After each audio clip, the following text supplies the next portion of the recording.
আসসালামু আলাইকুম। চলে আসলাম নদীর ঘাটে। অনেকদিন ধরে নদী পাড়াই না, ভাবলাম একটু নদীতে ঘুরে আসি। যাই হোক, নদীতে প্রচণ্ড পরিমাণ নতুন পানি, কালো কুচকুচে পানি ছিল এই শীতলক্ষ্যা নদীতে। কিন্তু এখন বর্তমানে পানি এত সুন্দর, ডালিমের রসের মতো মুন্ডায় চায় মগো বাড়ি যেমন। তো বরিশাল ফেলি এই না যে নদীতে পাড়া নদীর যে পানি একাল কুচকুচে পানি, এই পানির মধ্যে মনেও চায় যে মুই এনে নামি একটুখানি ডুবোই নিজের শরীরটা ঠান্ডা করি। এই যে আর্টিফিশিয়াল পানিতে গোসল করতে করতে নিজের একবারে মনে হইতে আছে নিজেই আর্টিফিশিয়াল নকল হয়ে গেছি। যাই হোক, পানি দেখকে মনে হয়েছে যে খালি লাফাই আর লাফাই, লাফাই আর লাফাই, ডুবাই আর ডুবাই। কিন্তু কামাইবে কি, মোর তো জামা কাপড় পরা, কেস পরা, এর লেগে মুই আর নাইতে পারলাম না। কি করলাম, মুই নদীতে বই একটু ভিডিও করলাম। যেহেতু আপনাকে কইতেরি যে মুই শীতলক্ষ্যা নদীতে করতে গেছিলাম। যাই হোক, এত সুন্দর পরিবেশ, আপনার যদি ঢাকার আশেপাশে নারায়ণগঞ্জ থাকেন অবশ্যই চলে আইবেন এই শীতলক্ষ্যা নদীর পারে।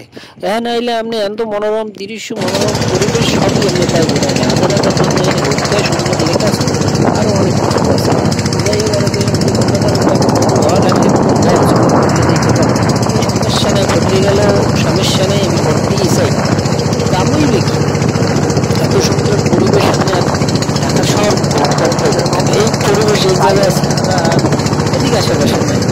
কিন্তু ছোট ছোট পার্ক আছে, কিন্তু এই পরিবেশটা বর্তমানে নারায়ণগঞ্জের অধিক ছাড়া কোনো জায়গায় পাওয়া যায়। ঠিক আছে, অবশ্যই ঘুরতে আসবেন, অবশ্যই। আর ভিডিওটা যদি আপনাকে ভালো লাগে কিন্তু কমেন্ট একটা লাইক করবেন, যদি পারেন কষ্ট নাও একটা শেয়ারও করে দেবেন।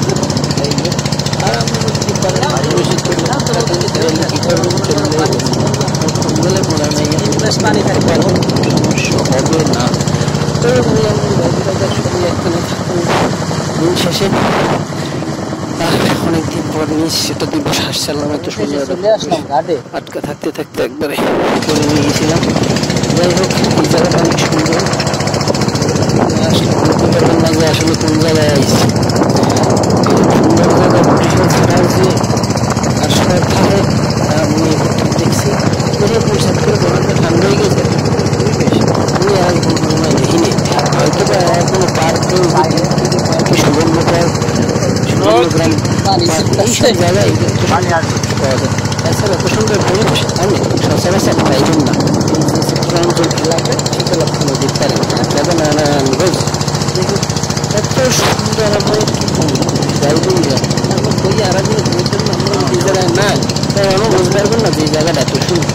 এত সুন্দর ঘাট, নদীবেলা পরিবেশটাই সুন্দর। নারায়ণগঞ্জ তো নদীবেলা কত অনেক জায়গা আছে। যদি আপনি ঘুরেন, যদি করেন তাহলে দেখা যাবে, আর যদি না করেন তাহলে আপনি বুঝবেন কেমন নারায়ণগঞ্জের সৌন্দর্য কোন জায়গায় আছে। এবার আবার সুন্দর একটা নদী দেখতে ভালোই লাগে। ঠিক আছে, ভালো থাকবেন।